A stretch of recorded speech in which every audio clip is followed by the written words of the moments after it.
Coming to you from Annapolis, Maryland, home of the U.S. Naval Academy, the sailing capital of the world, home of the world's largest crab feast, and 4 signers of the Declaration of Independence. This is the Eye on Annapolis Daily News Brief, a daily roundup of local news that you can use, including local sports, local events, local opinion, and local weather from DMV Weather. Now here's your host, publisher of Eye on Annapolis, John Frenaye. Good morning. It's Tuesday, July 17th, 2018. This is John Frenaye, and this is your Eye on Annapolis Daily News Brief. It looks like the National Sailing Hall of Fame, presently in Annapolis, is getting ready for a move. NewportRI.com reported that Mayor Harry Winthrop wholeheartedly supports the sale. He was quoted as saying, "I think it is a tremendous opportunity for the city to have a second Hall of Fame located here along with the International Tennis Hall of Fame. It's an ideal use of the property and will give us the economic value from that we have been looking for since the city took it over in 2010. Now, the property he is talking about is the current city armory on Thames Street. Back in April, the council voted 4-3 to go forward with the possible sale of the armory to the National Sailing Hall of Fame. If they do indeed pass this again on the 25th, the Sailing Hall of Fame will do their due diligence, have the building inspected, and then, of course, they need to get a vote to see whether they will indeed move forward with the sale. The Armory is a 3-story building. The first floor currently houses and will retain the Newport Maritime Center, which is sort of a welcoming center for boaters. The second floor will be the National Sailing Hall of Fame, and the third floor will have offices for the National Sailing Hall of Fame. Gary Jobson, who's the president of the Sailing Hall of Fame, said that as long as the survey does not have any serious problems, the board of directors would then vote on whether to proceed with it. And out of the 25 members of the board, 11 have ties to the Chesapeake Bay, which may be opposed to it.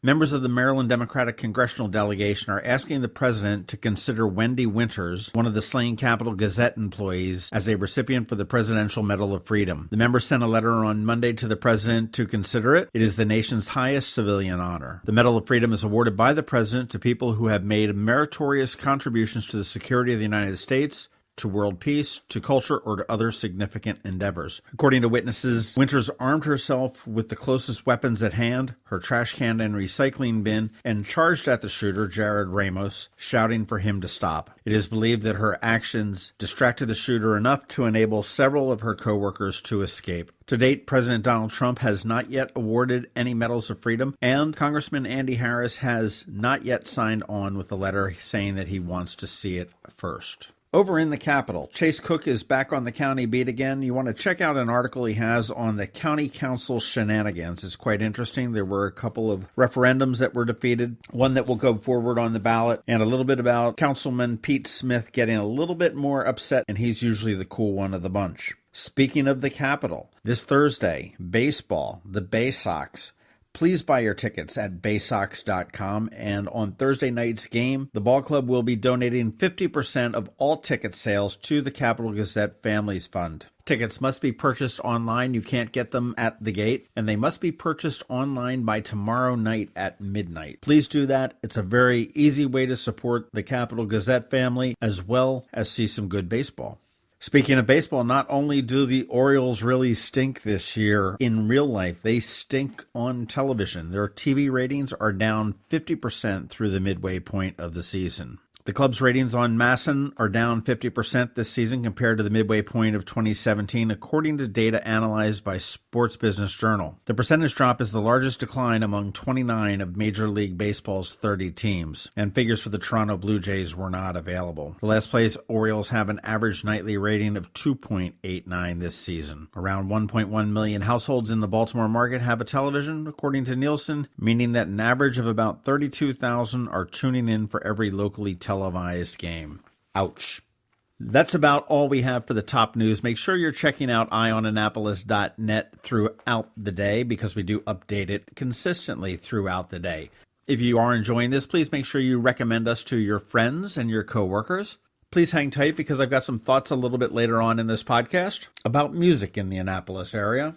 And of course, we've got George Young with DMV Weather, and he will be coming right up right after this brief message from Kegs and Quirks. Don't miss the best event of the summer. Get your tickets now for the 7th Annual Cakes and Corks Festival at the Anne Arundel County Fairgrounds, Saturday, August 18th from 1 to 7 p.m. Tickets benefit the Special Olympics of Maryland and include a souvenir glass, unlimited wine and beer samples, plus live music including headliner Kristen and the Noise. Sample over 80 Maryland wines, 40 craft beers, plus vendors like wine cream, wine slushies, and desserts made with craft beer. Buy your ticket today at cakesandcorksfest.com for noon entry, cakesandcorksfest.com.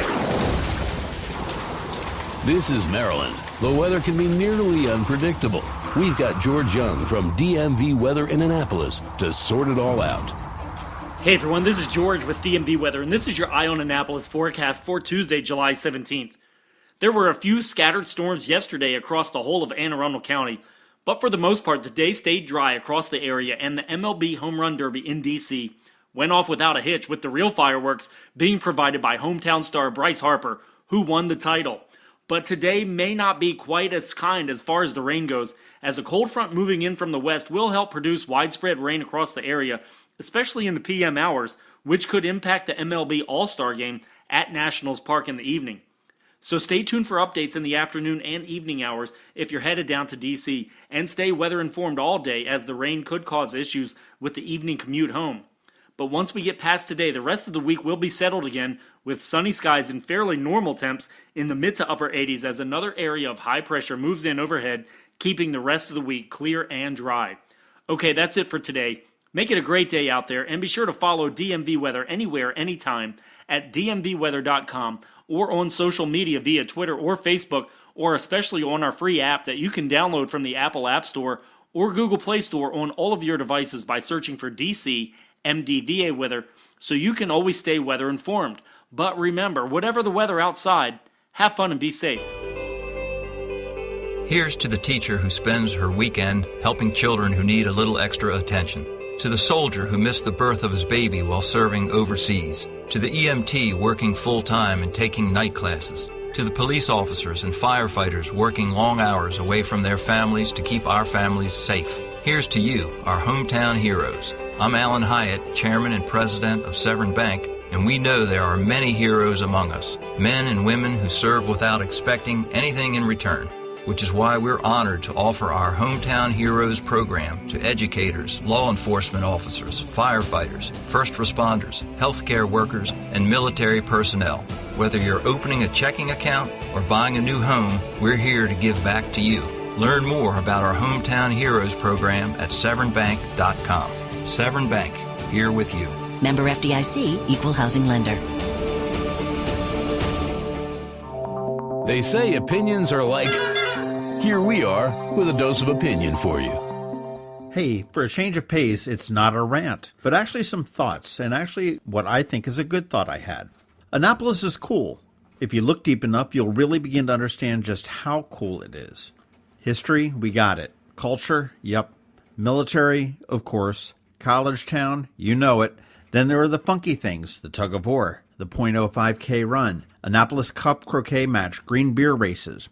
There are football games, there are football bowl games. The Clydesdales come to visit every year. Festivals galore, boating, power and sail, recreation, culinary. About the only thing we don't have yet is a damn Ferris wheel on City Dock, but I'm working on that. But I want to talk about music for a few minutes. You look around and we have every genre of music you can imagine, from hip-hop to jazz to rock to country. But when it comes to discovering the music, I think we fall woefully short. Not in the music itself. We have some amazing talent here in town, but in the marketing of it. How many of you know about the free concerts around town? Tides and Tunes at the Annapolis Maritime Museum, Rock the Dock at City Dock, summer concerts at Quiet Waters Park, Annapolis Town Center Friday night concerts, Chambers Park Summer Concert Series, Maryland Hall Free Summer Concert Series, and let's not forget Dinner Under the Stars, just filled with music and dancing. So what's my beef? It's probably the egos that are driving each of them individually. You see, every one of them thinks they are the best, but the reality is that they are all the best. The way it is now, there are a bunch of organizations marketing their own unique concert series. To use a tired analogy, it's like tossing spaghetti against the wall and seeing what sticks. I often have people tell me that they discovered something by accident. Well, that just tells me that something was not doing a good enough job getting the message out.